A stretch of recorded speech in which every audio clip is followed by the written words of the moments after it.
UP और उत्तराखंड की खबरों के लिए एबीपी गंगा को सब्सक्राइब करें और बेल आइकन दबाएं। एक बहुत महत्वपूर्ण विभाग है आपके पास, क्योंकि बेसिक शिक्षा जो है वो मानव के जीवन का आधार है। और योगी सरकार जब से सत्ता में आई है उसने इस पर फोकस किया है, यह संतोष की बात है। यह बहुत महत्वपूर्ण है कि उस पर ध्यान दिया जा रहा है, उसको एनालाइज किया जा रहा है, उसको सूक्ष्मता से देखा समझा जा रहा है कि उसमें और क्या किया जा सकता है। एक मंत्री के नाते आपका आकलन क्या है कि इसमें और क्या किया जाना चाहिए ताकि गुणवत्ता और बेहतर हो सके?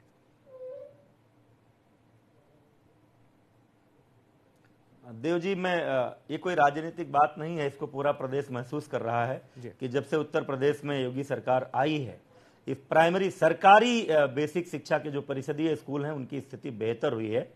उनका जो आधारभूत ढांचा है, बिल्डिंग हो या अन्य जिन सुविधाओं की मैं बात कर रहा था, शौचालय, चार दीवारी, पेयजल, पहली बार स्कूलों में लोगों को पंखे दिख रहे हैं, पहली बार स्कूलों में लोगों को स्मार्ट क्लास दिख रहे हैं। हमने 5000 से अधिक स्कूलों को स्मार्ट क्लास दिए हैं, हमने मॉडल स्कूल बनाए हैं, हमने बच्चों को खाकी ड्रेस से बाहर निकालकर 2 जोड़ी रंगीन ड्रेस दिए हैं। इसी सरकार ने स्वेटर देना भी शुरू किया, जूते मुझे देना भी शुरू किया, बैग और किताबें तो उनको दे ही रहे हैं। हम अगले सत्र से कक्षा 1 से एनसीईआरटी के पाठ्यक्रम लागू करने जा रहे हैं। हमने किचन गार्डन डेवलप करना शुरू किया है, हम स्कूलों को प्लेग्राउंड दे रहे हैं, वो सारी सुविधाएं हम दे रहे हैं। हम हर स्कूल को, अभी ये भर्ती प्रक्रिया पूरी हो जाएगी तो उत्तर प्रदेश का कोई भी स्कूल शिक्षक विहीन नहीं होगा। हमने दुनिया की सबसे बड़ी शिक्षकों का ट्रेनिंग प्रोग्राम जो निष्ठा ट्रेनिंग था, जो national initiative for school teacher heads and associates के लिए शुरू किया।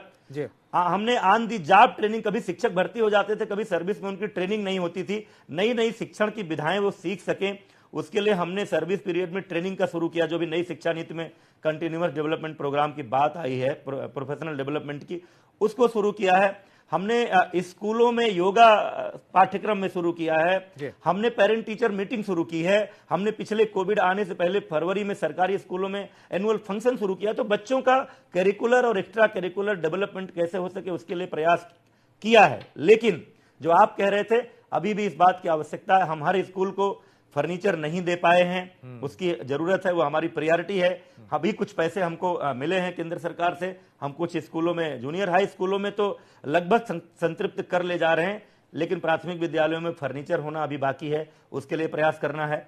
हम हर स्कूल को एक टैबलेट देने की हमारी योजना, अभी वो टेंडर नहीं हो पाने के कारण, कोविड के कारण साकार नहीं हो पाई है, जिसमें हर स्कूल को एक टैबलेट दें और वहां की सारी सूचनाएं डैशबोर्ड के माध्यम से हमारे मुख्यालयों को मिल सकें, उसके लिए प्रयास कर रहे हैं। हम अपने एआरपी और एसआरजी के माध्यम से, जो हमने एक रिसोर्स ग्रुप है जिसको स्कूलों तक भेज रहे हैं कि हर टीचर के विषयों को पढ़ाने की क्षमता बढ़े। हमने स्टूडेंट असेसमेंट टेस्ट शुरू किया, हर 3 महीने पर बच्चों की प्रतिभा की जांच कर रहे हैं, उसका रिपोर्ट कार्ड उनके गार्जियन को भेज रहे हैं, इसको आगे जारी रखेंगे। हम पूरी तरह से ये गांव, गरीब मजदूर किसान का बेटा जहां पढ़ता है उन स्कूलों को हाईटेक बनाना चाहते हैं, ऑनलाइन सिस्टम से जोड़ना चाहते हैं, अपने शिक्षकों को आधुनिक शिक्षा की सारी विधाओं से जोड़ना चाहते हैं। और नई शिक्षा ने जो प्राथमिकताएं तय की है, मातृभाषा को बढ़ावा देने की, खेलो इंडिया को प्रोत्साहन देने के लिए खेल की गतिविधियों को बढ़ावा देने की, कक्षा 6 से 8 के बीच में व्यावसायिक शिक्षा को बढ़ावा देने की, इन सब चीजों को लेकर प्री स्कूलिंग की व्यवस्था करनी है आंगनबाड़ी के सहयोग से, उस पर हमने काम शुरू कर दिया है। तो जो नई शिक्षा नीति की अपेक्षाएं हैं, उन अपेक्षाओं के अनुरूप अपनी पूरी बेसिक शिक्षा को खड़ा करने का पूरी तेजी से, पूरी तन्मयता से हम कोशिश कर रहे हैं। उत्तर प्रदेश की शिक्षा व्यवस्था को एक उत्तम शिक्षा व्यवस्था बनाना चाह रहे हैं ताकि उत्तर प्रदेश एक विकसित उत्तर प्रदेश बन सके।